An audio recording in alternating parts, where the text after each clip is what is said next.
주님께서 여러분과 함께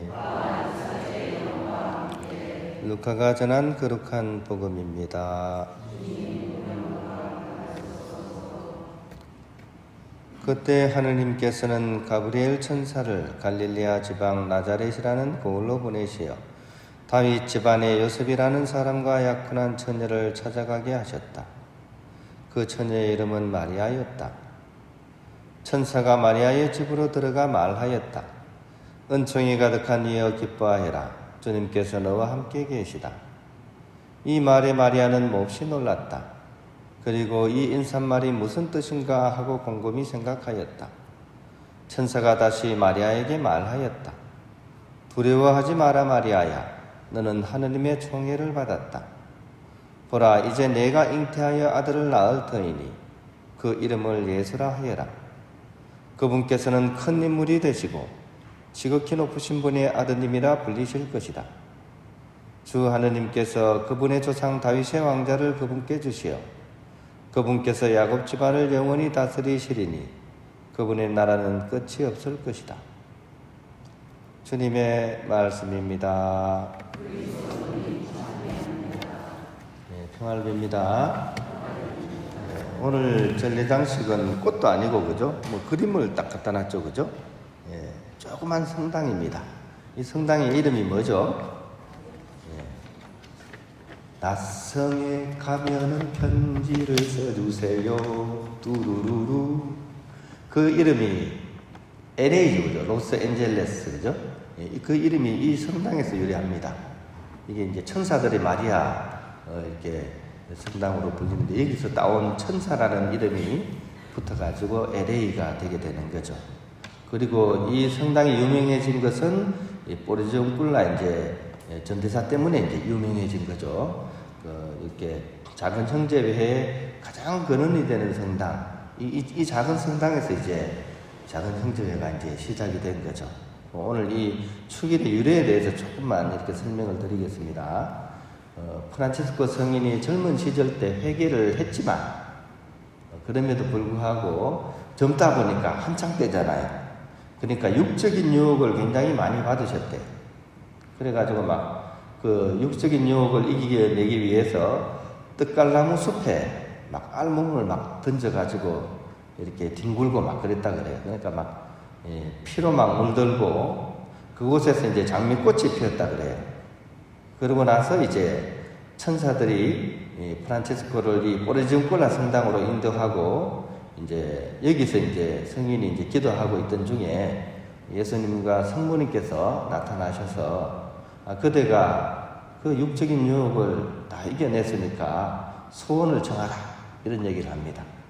그때 이제 프란치스코 성인이 신자들이 자신의 죄를 고백하고 보속하고 그리고 영성체를 영하고 또 교회를 위해서 기도함으로써 전대사를 받는 그런 특전을 달라고 이제 성 프란치스코가 이제 얘기를 하죠.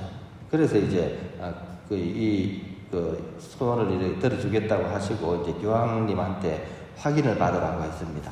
그래서 호노리오 3세 교황에게 이제 확인을 했고 1216년 호노리오 3세 교황이 보르지옹굴라 성당을 축성하고 여기서 이제 전대사를 이제 주는 것으로 이제 공포를 한 겁니다. 그런데 뭐 이 성당이 하나밖에 없으니까 전 세계적으로 그러면 저 멀리 있는 사람은 어떻게 될까요? 이 성당에 못 오겠죠. 그래서 이게 이제 이 보르지옹굴라 성당을 포함해서 세계에 흩어져 있는 모든 프란스칸 성당으로 이 전대사가 이렇게 가능하도록 그렇게 확대가 된 겁니다. 그래서 우리 성당도 작은 형제회에서 이제 지금 이렇게 사목을 하고 있는 그런 본당이기 때문에 이 보르지옹굴라 성당과 마찬가지로 오늘 이 미사를 통해서 전대사가 이제 주어지게 되는 겁니다. 그렇다면 이제 우리가 이 축일의 의미에 대해서 한번 생각을 해보면 좋을 것 같아요. 단순히 미사만 드리고 전대사만 받고 이게 중요한 게 아니라 이 축일을 통해서 과연 우리는 무엇을 생각하고 또 무엇을 깨닫고 또 어떻게 살아갈 것인가, 이것이 더 중요한 문제 아니겠습니까? 저는 한마디로 작은 자의 몫을 찾으라 하는 것이 우리 시대에 주어지는 가장 큰 그런 의미인 것 같아요. 이름 자체가 우리 지금 꿀라 외국어인데 그죠? 이 뜻 자체가 작은 사람의 목 이런 뜻입니다. 큰 사람이 아니고 작은 사람에게 주어지는 목. 그러니까 이것이 왜 그러면 오늘 우리 시대에게 의미가 있냐면 우리 시대는 큰 것만 쫓다가 망하기 일보 직전에 처한 것이 현대의 지금 우리의 자화상입니다. 이 욕망의 시대를 이겨내고서 작은 자의 몫을 찾으라고 하는 것이 이 축일에 우리에게 주어지는 가장 중요한 의미라는 생각 때문입니다. 무슨 얘기냐? 우리 시대는 한마디로 욕망의 시대입니다. 그것을 밝혀주는 현대인들의 그런 명제라고 부를 수 있는 영국 경제학자인 슈마허라는 사람이 1973년에 출판한 작은 것이 아름답다 하는 책이 있습니다. 이전에는 이 책이 그렇게 좋은 줄 이렇게 몰랐는데 요즘 사람들이 이 책이 보통 책이 아니었구나 하면서 깨닫고 있습니다. 이 책을 통해서 이 사람은 작은 것이 자유롭고 창조적이고 효과적이며 편하고 즐겁고 영원하다 하는 사실을 이렇게 주장하고 있습니다. 왜냐하면 현대사회가 특히 서구 자본주의 사회가 네 가지 측면에서 큰 잘못을 했다고 이 책에서는 얘기하고 있기 때문입니다. 첫 번째로는 물질적인 소비와 성장에 초점을 두다 보니까 인간의 가치와 사회적 관계 그리고 공동체의 중요성이 완전히 와해가 되어버리는 방향으로 간다는 것이었습니다. 두 번째로는 지속 불가능한 천연자원의 개발에 의존했기 때문에 결국 지속 불가능에 빠진다. 그러니까 이 예를 들어서 석유라는 것은 한정이 되어 있는데 거기에 올인하다 보니까 이제는 더 이상 이 상태로는 지속이 불가능한 상황이 되었다는 거죠. 그래서 재생 가능 자원을 이용하고 생태학적인 그런 보존으로 나아가야 된다. 이분은 그렇게 주장을 했습니다.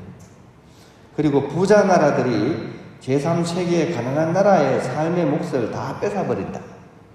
그래서 빈곤과 불평등이 영구화가 되고 그래서 지금 이것을 해결할 수 있는 것은 소규모 분산형 자립형 생산 시스템으로 우리가 나아가야 된다 하면서 주장을 했습니다. 네 번째로는 소수의 손에 부와 권력이 집중되고 있고 이것은 다수의 착취와 그런 소외로서 이어진다. 그러니까 소수의 사람들이 모든 것을 이렇게 지어버리는 거죠. 이런 상황에서 분배 정의와 사회적 책임, 민주적인 참여를 통해서 그 문제를 해결해야 된다고 이분이 이제 주장을 했던 거죠. 50년 전의 책입니다. 그 당시에는 헛소리 한다 이랬습니다. 참 별난 사람이다 이렇게 얘기했습니다. 근데 지금은 이분의 말이 진실로서 이렇게 우리에게 다가오고 있는 시대죠. 이제는 피부로 느끼죠. 어제도 그렇고 오늘도 그렇고 왜 이렇게 뜨거울까요? 날씨가 이게 좋아질까요?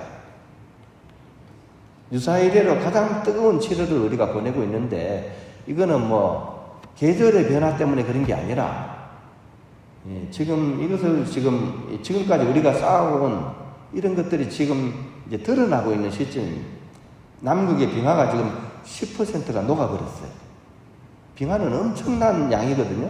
10%가 녹아버렸어요. 그러니까 지구로 오는 태양빛이 빙하를 통해서 반사가 돼야 되는데 10% 정도가 지금 더 들어오고 있는 거죠. 그러니까 빙하는 더 빨리 녹겠죠. 그러면 이제 더 뜨거워집니다. 그리고 빈부의 격차는 어떻습니까? 해결될 수 있습니까? 옛날에는 개천에서 용이 나왔죠, 가끔씩. 지금은 개천에서 절대로 용이 못 나옵니다. 통곡의 벽이 되어버렸습니다. 이런 상황 하에서 과연 우리의 선택은 무엇인가 라는 질문을 우리는 던져볼 수 있어야 됩니다. 전 세계를 대상으로 촛불 집회를 해야 됩니다. 그 이전에 오늘 축일은 내 삶의 어두운 곳에 한 자루 촛불을 드는 것, 즉 작은 자의 몫을 실천하는 것이 우리가 해야 될 것이라는 것을 우리에게 알려주고 있습니다. 이제는 환경운동의 거대 담론에 다들 필요를 느낍니다. 이제 뭐라고 얘기해도 이제 귀등으로 다 듣습니다. 그건 너나 하라고 그럽니다. 이런 상황을 성토하고 확 바꿀 수는 없습니다. 오히려 구체적인 작은 실천에서 우리는 희망을 가져야 됩니다. 인천주구를 보면 굉장히 좋은 내용이 맨 뒤에 나오죠. 매주마다 작은 실천거리를 주고 있습니다. 이게 저는 굉장히 효과적이라고 생각합니다. 엄청난 얘기를 해도 이제 사람들은 안 듣습니다. 작은 삶의 실천을 통해서 그나마 우리가 한 자루 촛불을 켜는 그런 행위를 할 수가 있는 거죠. 또한 이것은 내 삶의 방식으로 이어져야 됩니다. 작은 몫을 사는 것은 과연 어떤 것을 얘기하는 것일까요? 저는 그것이 작은 행복 찾기라고 생각합니다. 즉, 행복의 밭에서 행운을 찾지 마라 이런 얘기 있잖아요. 그죠? 우리 클로바 밭에서 네잎클로바 찾잖아요. 그 클로바의 꽃말이 행복인데 네잎클로바는 행운입니다. 행복을 따면 되는데 행운 찾는다고 막 돌아다니잖아요. 그렇게 하지 말라는 얘기입니다. 작은 것에서 행복을 느끼면 되는 겁니다. 지금 내가 누리고 있는 것에 감사하고 기뻐할 수 있는 것, 이것이 작은 자의 몫을 챙기는 것입니다. 밥을 먹을 때 그 밥을 먹을 수 있음에 감사하고, 내가 성당에 이렇게 걸어서 올 수 있는 것, 이것에 대해서 감사하고, 하늘을 볼 수 있는 눈이 떠여져 있다는 사실에 감사하고, 버스를 탈 수 있다는 것에 감사할 수 있는 것, 이것이 곧 기쁨이고 행복이라는 것입니다. 그리고 나이가 들어서도 행복하다고 생각해야 됩니다. 젊을 때는 많은 사람들이 아주 많이 불행하다고 생각했습니다. 근데 사실 불행했던 건 아니죠. 불행하다고 생각했을 뿐입니다. 그러니까 나이 들어서 불행하다고 이렇게 생각할 것이 아니라 행복하다고 생각해야 됩니다. 누구나 사실은 행복을 손에 꼭 쥐고 있습니다. 힘주려고 싸우려고 긴장해서 주먹을 쥐고 있기 때문에 내가 쥐고 있는 행복을 볼 수가 없을 뿐입니다. 힘을 풀고 손바닥을 펴면 그 행복이 보이게 마련입니다. 그것을 볼 수 있는 사람, 그이가 작은 사람이고, 또 작은 사람은 작은 자의 몫을 살아가는 것입니다. 그 몫을 얻으려는 자, 오늘 전래장식으로 꾸며진 이 보리중 꿀날을 향해서 여러분들의 마음이 달려가시면 좋겠습니다.